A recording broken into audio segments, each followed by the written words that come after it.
Afroclinique, histoire de l'être afro, nos ancêtres au futur, à présent.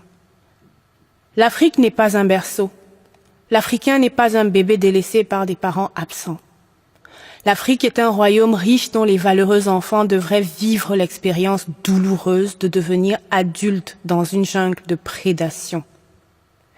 Des fables et discours n'auraient jamais suffi pour prévenir sur le danger d'oublier ses racines au nom de l'ouverture d'esprit et de l'hospitalité de légende qui fait de nous des nobles naïfs et dépouillés jusqu'à en voir travestir la moindre parcelle d'histoire, la moindre tentative de mémoire.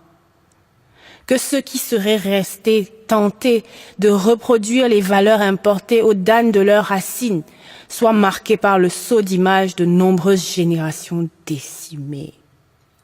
Non pas hasardeusement, mais de manière répétitive et sans discontinuer, allant même jusqu'à nous proposer des versions remixées de notre propre essence.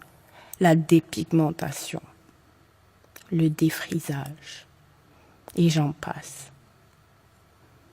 De nombreux cours d'histoire, récits de vainqueurs sublimés ou des victimes en quête d'un passé glorieux à rétablir nous plongent vers une recherche de soi à l'extérieur, alors qu'il suffit simplement de se recentrer, s'afro-centrer, pour réaliser en soi-même la beauté et la noblesse de l'univers intérieur africain. Aussi vrai que notre nature est vivante, aussi vrai qu'il ne fasse aucun doute que la véritable histoire de la dignité humaine se trouve en nous et elle se conjugue au présent. Que tous ceux qui ont des oreilles entendent l'appel de la mère de l'humanité qui rappelle chaque porteur de mélanine à entrer sans délai dans la nature et à l'environnement de respecter la mélanine si chère et si royale. Afroclinique, les temps. La symphonie des temps, c'est le battement du cœur, de la vie, de l'amour. Qu'on le croie ou non, qu'on le veuille ou pas, nous avons été exposés à plusieurs courants religieux, à plusieurs traditions orales, écrites, ayant généré des livres, saints ou pas, des livres mystiques, mystérieux ou scientifiques. Toujours est-il que la vie est une symphonie, la vie est marquée par des saisons, des temps majeurs. La vie est une musique. Nous allons nous intéresser à l'une des erreurs fondamentales qui a bouleversé toute notre histoire. Cette histoire, c'est celle du récit de la création, le temps 1. Dans toutes les traductions bibliques et de la Torah, il est écrit « Au commencement, Dieu créa le ciel et la terre » dans les différentes traductions qu'il y en a eu en français, en anglais ou dans d'autres langages. Rappelons que la Torah a été reçue en inspiration dans la langue hébreu qui se rapproche très paisiblement de la langue afro-écan. D'ailleurs, écan veut dire ceux qui louent Dieu, tandis que Juda veut dire ceux qui louent Dieu. Nous serions tentés de penser que notre histoire a été importée, travestie ou transportée, mais toujours est-il que nous devons nous intéresser au temps 1. Ce que dit la Bible et ce que dit la Torah, ce que dit le Coran sur le récit du commencement, c'est au commencement, Dieu créa le ciel et la terre. Il est important de rappeler que ce Genèse 1.1 s'appelle en hébreu Barashit.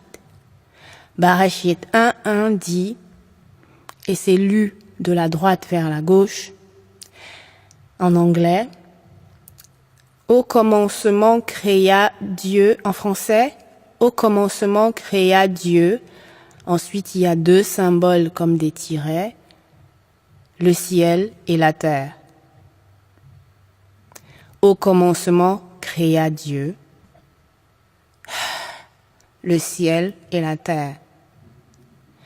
Le signe qui donne qui deviennent 2 tirets côte à côte ne sont nul autre que le Aleph et le Tav. Aleph et Tav en lecture se construisent et se prononcent comme étant des H aspirées. Alep et Tav sont l'équivalent de A et de Z dans l'alphabet français. Maintenant, si on considère que le premier verset biblique sur le commencement contient deux particules qui sont Alep et Tav, qui ne se lisant pas ou ne se prononçant pas au niveau de l'oralité, en sont arrivés à disparaître, on doit s'interroger sur la présence de ces deux symboles qui ne sauraient être hasardeux. Il existe donc In the beginning created God, Alep Tav, heaven and the heart. C'est très grave. Depuis le temps, nous avons dit, Dieu au commencement, Dieu créa le ciel et la terre. Ce qui, de toute vraisemblance, au niveau des écritures originelles, n'est pas le cas. Fracassant, n'est-ce pas? Non, il est écrit au niveau des écritures originelles, au commencement créa Dieu, Alep Tav, le ciel et la terre. Si l'on se comporte de manière analytique et scientifique, on réalise alors qu'il existe une entité qui s'appelle au commencement, qui a créé Dieu et généré deux entités, Alep, Tav, qui ont créé ensemble le ciel et la terre. Ce qui serait logique parce que plus tard dans la Bible, on dira « créons l'homme à notre image », ce qui est souvent négligé. Et sachant également que Elohim est une variante féminine des dieux. Il existerait donc une valeur féminine qui a engendré Dieu et qui ensemble se sont incarnés pour devenir le ciel et la terre. Ce qui rejoint parfaitement la théorie ancestrale africaine qui dit que Geb et Nout chez les Égyptiens ont engendré le ciel et la terre. Sur une erreur de traduction majeure, nous avons donc eu une des plus grandes déviances de l'histoire. Ainsi, une entité féminine a généré Dieu qui, ensemble, se sont incarnés, sont devenus Alep, Tav et ont créé le ciel et la terre. C'est donc le temps 1, le commencement, qui serait indéniable de balayer d'un revers de la main, sachant que depuis la nuit des temps, cette histoire est disponible dans toutes les cultures africaines.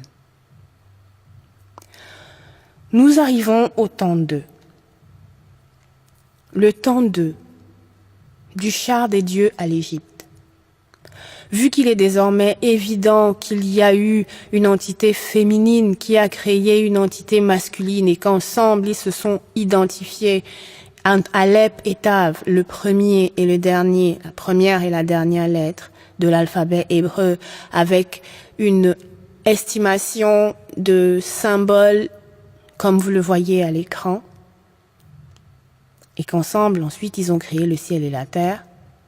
La mythologie ancestrale égyptienne indique d'un océan primordial, suite à une fusion de feu, de l'océan primordial sont sortis Nout, de Noun, l'incréé, est née la triade Atum, Ré et Képri. Atum, Ré et Képri, la triade. De Atum, Ré et Képri, la triade, sont nés Chou, l'air, et Tefnout, l'humidité.